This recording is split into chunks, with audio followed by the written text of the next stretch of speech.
The second story in your weeks 3 and 4 packet is a biography about a person named Laura Ingalls Wilder.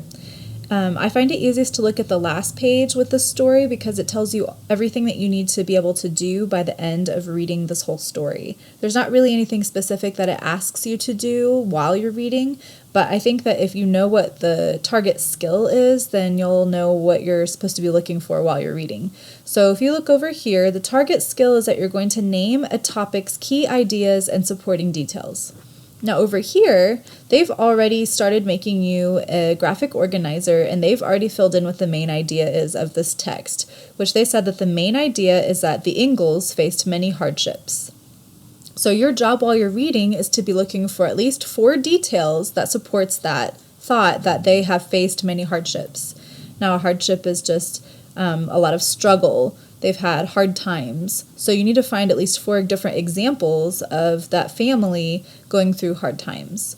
So when you're finished reading the story, it says to copy and complete the chart below. You're going to have to find somewhere to draw if you have a piece of paper, or if you're using this packet, then you can just use like a blank area over here, find somewhere, use a back page if they didn't do front and back. I'm not exactly sure what the paper copies of the packets look like, but you're going to write down the different details, so don't put question marks inside there, and you're probably going to want to make these ovals a little bit bigger so you have more room to write.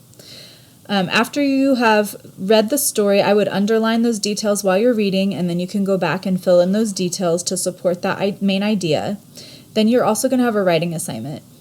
It's a text to self, so you're going to be relating what you've read to your own life. And it says to think about a trip that you've taken. Write a personal narrative paragraph about your trip. So just a paragraph, 3 to 5 sentences long. Remember to include interesting, important details. So if you guys think about how you wrote a paragraph or maybe 2 paragraphs about our trip to Camp Wood, you're going to do a similar thing as what you did then, but you're going to write about a different trip that you've taken. So remember, you're going to do it in chronological order. What's the first thing that happened? The second thing. You're going to write it in order, and it says to include interesting and important details. So just like if you wanted to write about how we rode horses, you're not going to start with, well, we went to school and then we took the bus and we rode for about 45 minutes to the camp, and then we got to camp and we unpacked. That doesn't have anything to do with the horse part of the story, so you want to make sure that you start where your story is more interesting.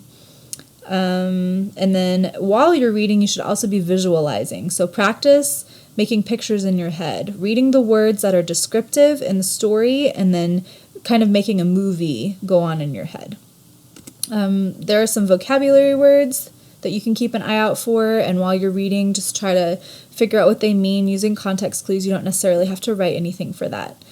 So that is how you complete the second story, and I will wait until next week to do the next 2 stories because they've combined weeks 3 and 4. So these 2 stories are really for week 3, and then the next 2 would be for week 4.